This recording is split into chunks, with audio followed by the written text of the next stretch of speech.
என்னை தேடும் இறைவனே, உம்மை நாடி வருகிறேன். என்னை தேடும் இறைவனே, உம்மை நாடி வருகிறேன். இன்றைய தியானத்தின் தலைப்பு இடைவிடாத ஜெபம். வாசிக்க வேண்டிய திருமறை பகுதி 1 தெசலோனிக்கேயர் 5ஆம் அதிகாரம் வசனங்கள் 12 முதல் 28 வரை. இடைவிடாத ஜெபம். இடைவிடாமல் ஜெபம் பண்ணுங்கள். 1 தெசலோனிக்கேயர் 5:17. பவுலடிகளார் பெரும்பாலும் தன் நிருபங்களின் முடிவில் சின்ன சின்ன ஆன்மீக கட்டளைகளை எழுதுவார். அப்படிப்பட்ட ஒரு மணியான ஆலோசனைதான் இடைவிடாது ஜெபம் பண்ணுவது.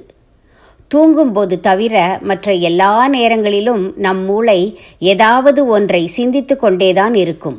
அந்த சிந்தனை நல்லதாகவும் இருக்கலாம், தீயதாகவும் இருக்கலாம். இறந்த காலத்தை பற்றியதாகவும் இருக்கலாம், எதிர்கால கற்பனையாகவும் இருக்கலாம்.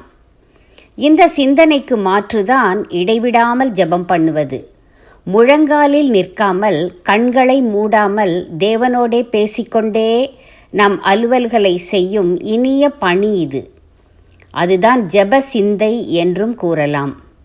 அதிகாலையில் எழுந்து திருமறை வாசிக்கிறோம், ஜெபம் செய்கிறோம், காலை உலாவுக்காக வீட்டை விட்டு வெளியே வருகிறோம். எதிர்வீடு இல்லத் தலைவருக்கு ஓராண்டு காலமாகவே சரியான வேலை இல்லை. அப்பா பிதாவே, இந்த கணேசனுக்கு ஒரு நல்ல வேலையை தாருமையா, பிள்ளைக்குட்டிக்காரராச்சுதே, அவருக்கு இறங்குமையா இறங்கும் என்று ஜெபிக்கலாம். சற்று தூரம் போனால் கட்சி சுவரொட்டி கைகூப்பி வணங்குகிறது. நம் நாட்டு அரசியல் கட்சியினர் எல்லாருமே நாட்டையோ மக்களையோ நேசிக்காமல் தங்கள் கருப்பு பணத்தையே நேசிக்கிறார்களே என்ற வேதனை தலை தூக்குகிறது.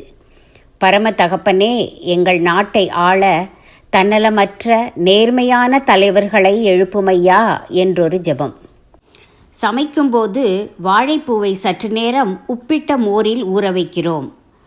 அதிலுள்ள அதிகப்படியான துவர்ப்பு நீங்க வேண்டும் என்பதற்காகத்தான் அப்படி ஊற வைக்கிறோம். அதே போல நம்மிலுள்ள அதிகப்படியான கோபத்தை எப்படி நீக்குவது? என்னை நேசிக்கிற தெய்வமே, இந்த கோபத்தை என்னை விட்டு அகற்றுமப்பா என்று ஜெபிக்கலாம். அவர் வழிகாட்டுவார். இந்த தொலைபேசி, தொலைக்காட்சி, மின் விளக்கு, மின் விசிறி, குளிர்சாதனங்கள், வசதியான வாகனங்கள் போன்றவற்றுக்காக இறைவனுக்கு மனம் நன்றி செலுத்துகிறது. இப்படி நமக்குள் ஜெப சிந்தை பெருகி கூடுமானவரை இடைவிடாமல் ஜெபித்தால் இறைவனோடு நெருங்கி வாழ்கிற அனுபவம் கிடைக்கும். ஆகாத சிந்தைகள், ஆபாச சிந்தைகள் அகன்று ஓரளவு பரிசுத்தமாவோம். ஜெபசிந்தை எனில் தாரும் தேவா, இடைவிடாமல் செய்யும் எண்ணம் என் இதயத்தில் உதயமாய் இலங்கிடப் பண்ணும். சா சீமோன்.